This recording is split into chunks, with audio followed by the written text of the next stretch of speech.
कल्पना कीजिए, एक ऐसी रात जब रेगिस्तान की रेत शीतल थी, लेकिन हवाओं में प्रतिशोध की गर्मी थी। इतिहास की सबसे गूंजती चीखें सिंध की हवाओं में तैर रही थीं। राजा दाहिर की बेटियों के विलाप, मंदिरों के शिखरों से उठती राख और उस भूमि की पुकार जिसे अरब सेनाओं ने बूटों से रौंद डाला था। एक समय था जब भारत के उत्तर में शांति थी, किंतु सिंध की राख तले एक चिंगारी सुलग रही थी, जिसे इतिहास बप्पा रावल के नाम से जानता है। साल 712 अरब सेनापति मोहम्मद बिन कासिम ने सिंध फतेह किया। राजा दाहिर की बेटियां सूर देवी और परिमल देवी युद्ध की लूट बन गईं। लोहे की जंजीरों में बंधी दमिश्क ले जाई गईं, जहां अरब खलीफा उनका इंतजार कर रहा था। लेकिन वहां दरबार के बीचों बीच सूर देवी ने एक ऐसा सत्य उजागर किया जिसने खलीफा के सिंहासन की नींव हिला दी।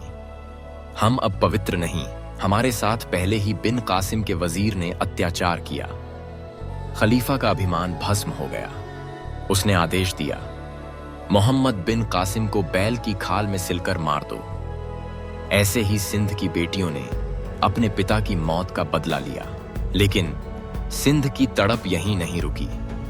मंदिर टूटे, ब्राह्मण जले, ज्ञान की जगह अंधकार फैलता गया।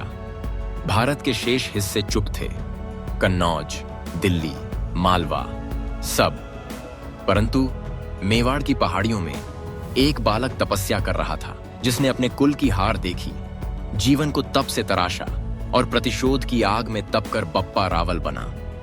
सिंध के उजड़े लोग दाहिर के वारिस जय सिंह के नेतृत्व में मेवाड़ पहुंचे।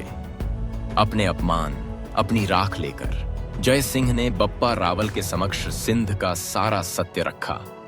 मां का सिर काटा गया, बहनों की अस्मिता लूटी गई और पिता की लाश अपमान में जलाई गई।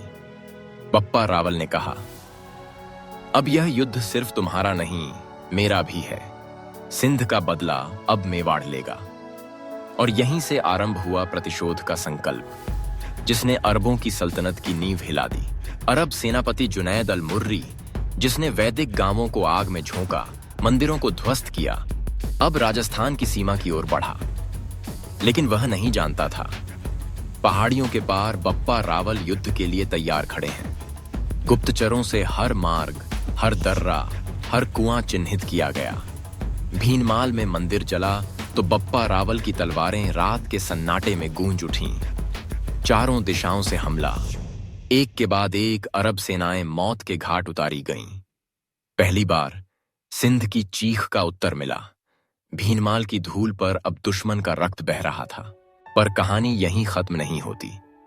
बप्पा रावल ने रेगिस्तान तक अरब ठिकानों का सफाया किया, गुलाम बनाई गई स्त्रियों को मुक्त कराया। हर दर्रे, हर गुप्त मार्ग पर चौकियां बनाई गईं, ताकि अरब सेनाएं फिर कभी भारत की सीमा में न घुस सकें। अंततः 744 में बप्पा रावल और जय सिंह ने सिंध की ओर कूच किया। अरबी गवर्नर तमीन इब्न जैन अल उतबी के किले पर हमला हुआ। जय सिंह ने अपने पिता की चिता की मिट्टी पर सिर झुकाया। अब प्रतिशोध पूरा हो चुका था। सिंध की हवाओं में पहली बार फिर से शिवलिंग की पूजा की गंध तैर रही थी।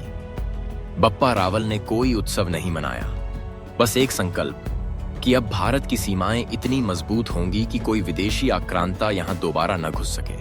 यह कहानी सिर्फ तलवारों की नहीं, अस्मिता की पुकार, प्रतिशोध की ज्वाला और उस भारत की है जो राख में से उठकर दुश्मन के घर में न्याय लिखता है। और यही है सिंध से मेवाड़ तक, अपमान से विजय तक, उस चिंगारी की कहानी जिसने इतिहास की दिशा बदल दी।